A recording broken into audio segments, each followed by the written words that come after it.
Hello नमस्कार दोस्तों। आज की कुछ बातें हैं, थोड़ा मुश्किलों में था। चलिए सुनाते हैं। थोड़ा मुश्किलों में था यादों के साए में, मैं तुम्हें भूलने की कोशिश कर रहा था, लेकिन तेरी यादों का जहां अभी भी जिंदा है।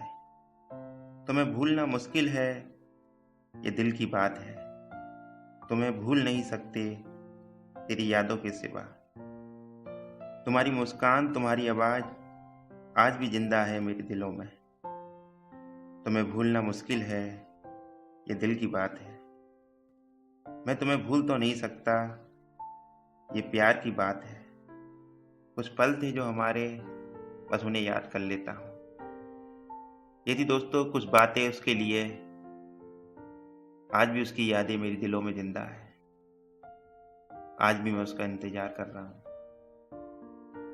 अगर आपको अच्छी लगे दोस्तों, कमेंट लाइक करके जरूर बताना और चैनल को सब्सक्राइब करना। अगर हो सके तो दोस्तों के साथ जरूर शेयर करना, ताकि ये बातें उसके पास पहुंच सकें और वो मुझे समझ सके। आज के लिए इतना ही दोस्तों। कल फिर मिलेंगे नई बातों के साथ। धन्यवाद।